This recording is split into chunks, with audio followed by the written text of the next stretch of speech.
نے کہا یہودی نے پاگل ہو گئے ہو، کیا بات کر رہے ہو؟ ایک درخت کے بدلے وہ اتنا قیمتی باغیچہ جس کی کھجوریں پورے مدینے میں مشہور ہو۔ ابو دہدہ نے کہا اس باغیچے سے زیادہ قیمتی میرے مصطفیٰ کا فرمان ہے، میرے لیے نبی پاک کی عزت اور ان کی حرمت اس سے کئی زیادہ بڑھ کر کے ہے۔ اس یہودی نے کہا کون نہ کہے گا سودا، اگر تم صحیح میں مجھ سے مذاق نہیں کر رہے ہو تو ابھی میں یہ درخت دیا اور باغیچہ دو۔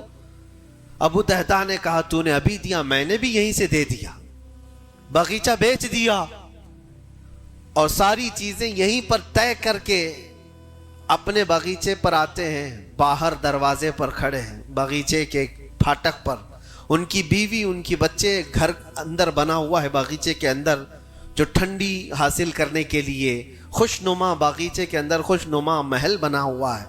دروازے کے باہر سے ابو دہدہ پکارتے ہیں یا ام دہدہ، اپنی بیوی کو باہر آ جاؤ، باہر آ جاؤ اپنے بچوں کو لے کر۔ بیوی نے کہا اتنی جلدی کیوں اس طرح سے بلا رہے ہو، کیا بات ہے، کیوں چیخ رہے ہو؟ ابو دہدہ نے کہا یہ باغیچہ بک گیا ہے، اب ہمارا نہیں ہے، باہر آ جاؤ۔ عورتیں کبھی کسی چیز کو دینے دیتی ہیں؟ گھر کی کوئی چیز بک جائے عورت راضی ہو جائے، لیکن وہ عورت عام عورت نہیں، رسول اللہ کی صحابیہ تھی۔ کہا اچھا ابو دہدہ یہ باغیچہ بک گیا ہے، میرا تم پر یقین ہے کہ بہت اچھا سودا کیا ہوگا، کیونکہ مدینے میں اس جیسا باغیچہ تو نہیں ہے۔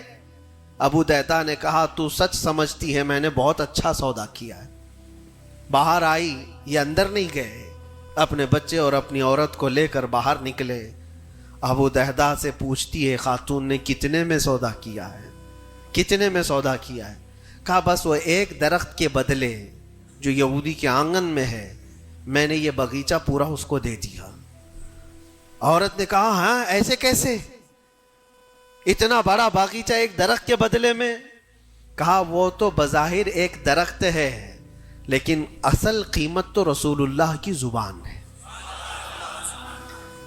کہا اللہ کے نبی نے کیا فرمایا؟ کہا کہ ایک درخت جو اس یہودی کا خرید کر کے ایک صحابی کو دے دے میں اسے جنت کا باغیچہ دے دوں۔ ابو دہدہ نے جیسے یہ سنایا تو ام دہدہ کہتی ہیں ابو دہدہ تم نے کبھی میرا یقین نہیں توڑا، آج میں یہ کہتی ہوں یہ باغیچہ ہی کیا حضور سے پوچھتے ہم سب بھی بکنے کو تیار ہیں۔ اللہ کے نبی صلی اللہ تعالی علیہ وسلم کی ذات پر یہ یقین کامل تھا، انہیں دنیا بیچ میں کبھی روک نہ سکی۔ ہمارے تو چھوٹی دکانیں ہمیں روک دیتی ہیں، ہمارے تو چھوٹے دروازے ہمیں روک دیتے ہیں۔